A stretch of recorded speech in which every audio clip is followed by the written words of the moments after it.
Welcome to the NC Spin After Spin. Additional comments from our panelists just available on our website. I want to ask each of you, what do you wish you had said on last week's show, but you didn't? Chris? Well, we talked about the federal tax cut or tax reform efforts in Congress, and we didn't have time to point out one of the big barriers might be one of the largest lobbying groups in Washington, just like they're large here, are the National Home Builders Association, the National Realtors. They're both opposed to this, primarily because of the mortgage deduction.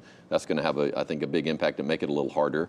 The second thing is, much like we've seen recently in Raleigh, not too many years ago, we'd have a tax package introduced in Congress, we'd have hearings, we'd have citizens testify, we'd have interest groups testify, we'd have a big debate.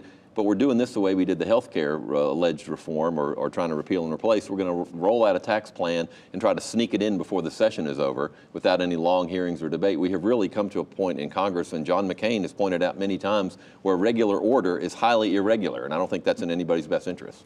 Howard Lee, what do you wish you had said on last week's show?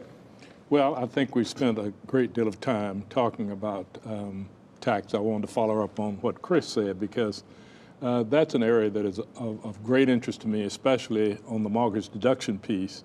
I really think that for many of us, we don't have a whole lot of deductions, and some of us do deduct, as opposed to taking standard deductions. And I really think that if Congress is going to have tax reform, they certainly ought to do it in a more reasonable and certainly straightforward way, rather than the piecemeal piece that I get the impressions coming down. And they are obviously doing it with an eye toward the 2018 congressional election. That's correct. Yeah. All right. Leo Daughtry, what do you wish you'd have said on last week's show? You're talking about the mortgage deduction.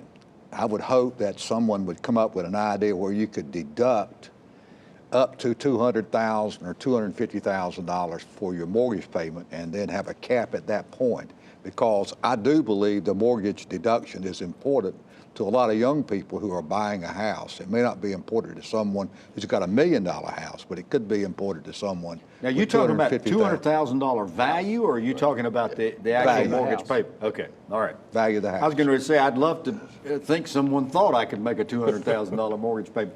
John Hood, you may have had something that you wanted to say, but one of the questions I didn't get to when we were talking about taxes, you wrote a column this past week on fair taxes in North Carolina. I'd like for you to comment on that just a minute.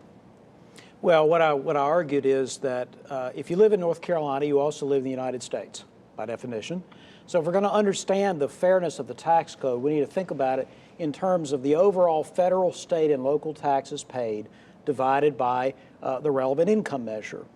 And if you do that, actually, it's interesting, the overall tax burden rises pretty steadily with your overall income. So the bottom 20% of taxpayers pay about 16% of their income in taxes of all kinds. Bottom 20, remember, they don't have a federal income tax liability, but they have a payroll tax liability, sales tax. A part of their rent is really property tax, the excise tax, et cetera. The next group, about 21%. It goes up about 4 percentage points for each one. Now, the top group goes up a little bit more, and in fact, the top 1%, about 40% of their income is paid in taxes of all kinds. This is not a picture of a tax system that is skewed against poor people or skewed against middle-class people. It is clearly a steeply punitive tax system. It redistributes income.